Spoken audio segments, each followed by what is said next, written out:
Okay, let's dive right into this massive biological paradox.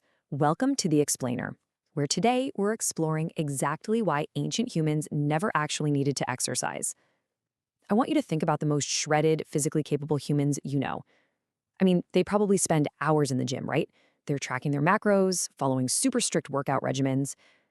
But what if I told you that for the overwhelming majority of human evolutionary history, our ancestors were in dramatically better physical condition than most modern humans, and they literally never did a single burpee, never went for a run to hit a step count, never blocked out 45 minutes for cardio, and obviously, they definitely did not have a gym membership. So it really begs the question, right? How on earth did a species that invented neither the gym nor the jogging shoe maintain a level of physical fitness that vastly outshines modern populations? How'd they achieve physical capacities that make your average modern gym goer look, well, completely sedentary by comparison? To figure this all out, we kind of have to completely reframe our understanding of what exercise actually is, what it's for, and why our modern version of it is biologically a rather poor substitute for what it replaced. Section 1. The Ancient Fitness Paradox. To really understand this, we've got to look at the hard, skeletal evidence that archaeologists have literally dug right out of the dirt. Now, when comparing ancient to modern humans, the skeletal evidence is absolutely not subtle. Ancient bone density consistently exceeds modern populations. Plus, their muscle attachment sites, those roughened little areas on the bone where the muscles actually anchor, they're far more pronounced in ancient skeletal remains. This tells us they had much larger, stronger muscles than their modern equivalents.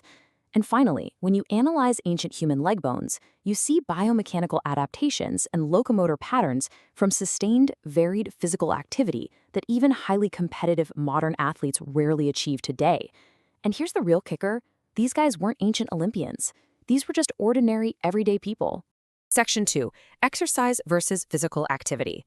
Now, what's really interesting about this next part is how it forces us to redefine our core vocabulary.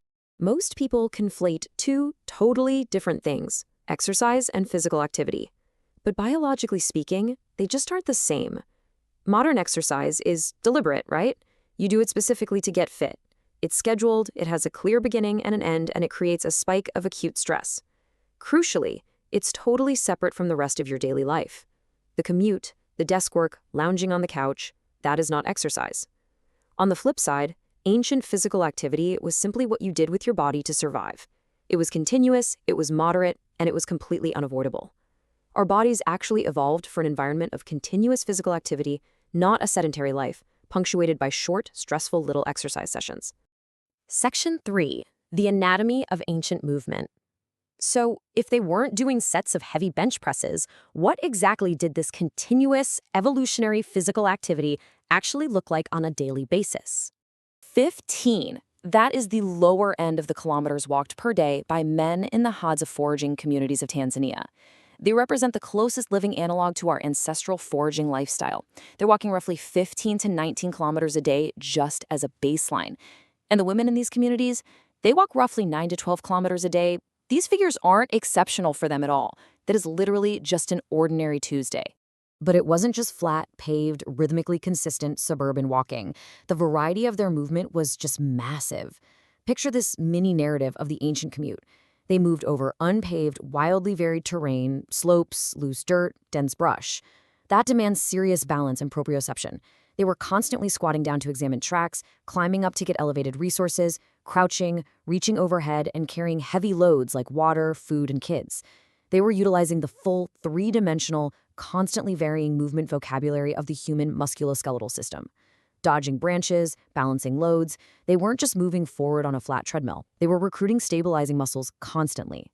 And it wasn't just how they moved, it was how they rested. Actually, I want you to think about how you're sitting right now watching this explainer. You're very likely in that modern 90-degree chair sit position. Doing this for hours every day causes your hip flexors to shorten, it weakens your posterior chain, and honestly, it kind of ruins your spine. Contrast that with the ancient deep squat. Resting with the hips below the knees, heels flat on the ground, that naturally maintains hip, ankle, and thoracic mobility. Ancient humans didn't need some dedicated 20-minute stretching routine because their resting posture preserved their joint mobility completely naturally. Section 4. Sleep, Brains, and Biology.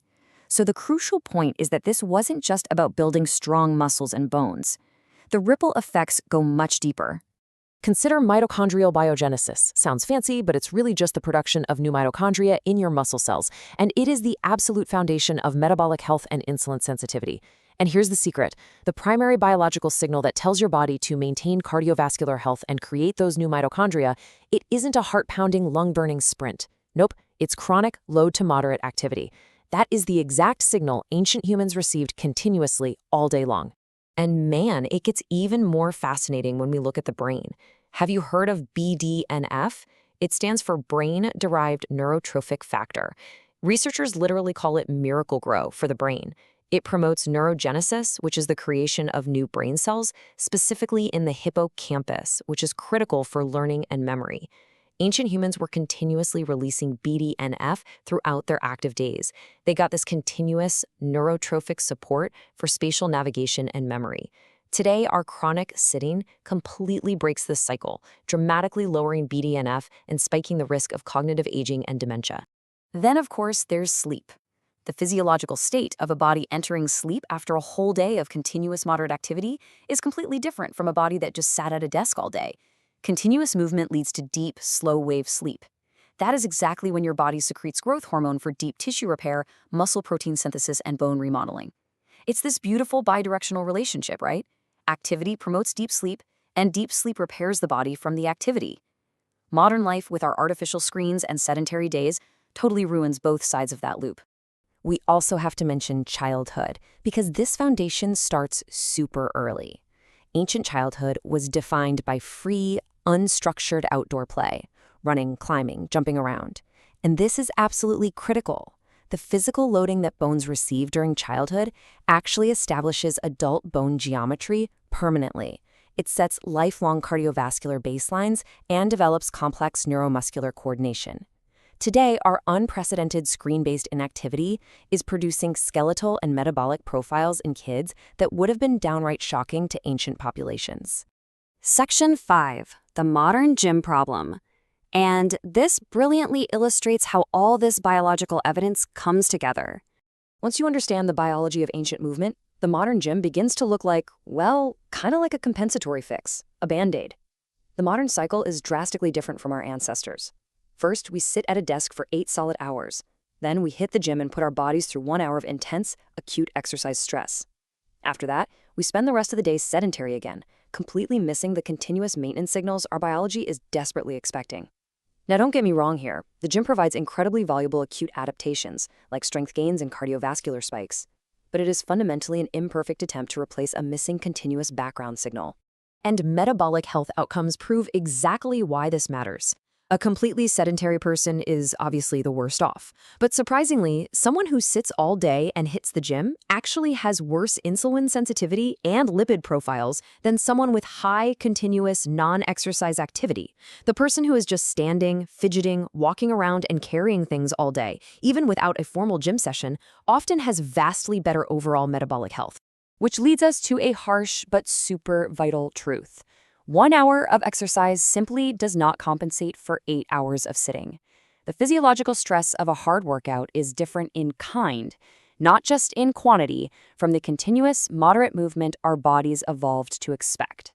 Ancient humans didn't need exercise because their entire lives were exercise, not as a punishing, sweat-drenched hour on a treadmill, but as a continuous, moderate background rhythm. They were literally just living. So as we wrap up this explainer, I want to leave you with a provocative question. Is your 1 hour at the gym really enough to survive your modern life? Or is it time we figure out a way to bring continuous movement back into our day? Let that sink in, and we'll catch you next time.